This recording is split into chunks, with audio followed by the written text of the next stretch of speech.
Hey guys, this is Michael with my second installment of the Community Spotlight series on Seed of Andromeda. Up first, we have the Darwin Base by Thomas 988. It's set a few thousand blocks above sea level, which is perfect for avoiding those dastardly floods. Large hangar available for holding spacecraft. It's also well lit for ease of landing purposes and getting in there and docking your ship. It's a dining room with food and supplies, and also a sleeping area with, well, sleeping supplies. Bonus with this place is a pathway that goes up the mountainside straight to the top. The path has steep slopes, bridges, spiral staircase tunnels, and an observation deck. There's also a small shack at the summit of the mountain with food and water. Just some basic necessities so you can soak in that sweet Darwin view.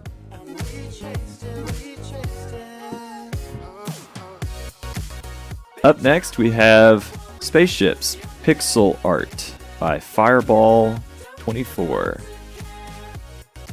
Its first ship is called the UCT Kappa, adorned with plenty of antennae for, well, whatever you want to use antennae for. I really like this because the gray of the ship pops against that purple and black background. Stars are really well done. Simple, but tasteful. The second ship that he's got is the Pride of the SOL. Not quite as many antennae, but nonetheless, still pretty sweet. Especially with that Earth-style planet in the background. I have to assume it's some sort of living organic planet of sorts. And up next we have the survival knife from Arctic, used to craft basic items. Has low damage, low reach melee. It's a 5-inch little blade.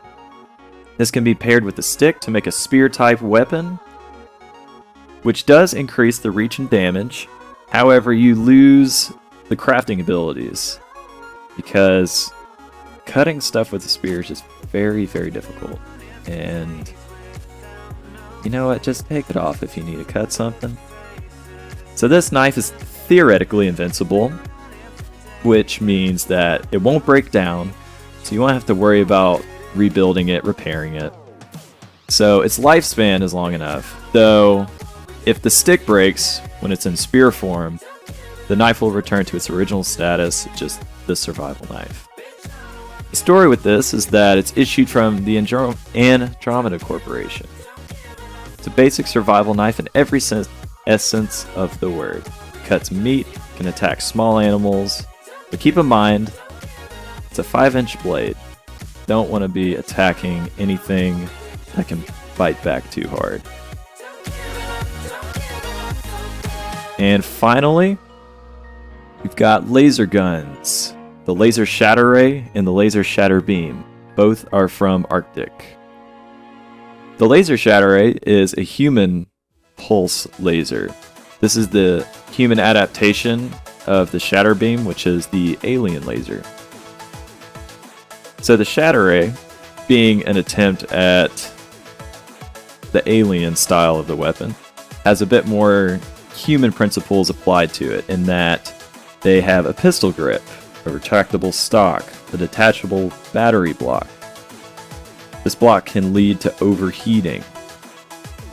Now, in comparison to the Laser Shatter Beam, which is the alien equivalent of a shotgun,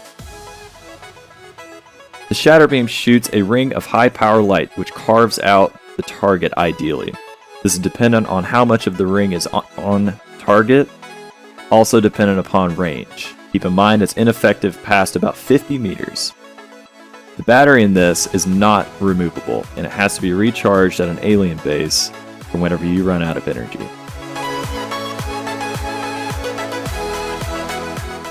We will also be introducing a new interview segment on future videos in which we'll be interviewing one of the members of the team. Questions from the community should be asked in the thread via the Seed of Andromeda website if you want them to be answered. In each video, the next interviewee will be announced, so plan your questions accordingly. We will select the best or most popular questions, so make them good. First up will be the lead developer and mastermind behind the madness, Benjamin Arnold.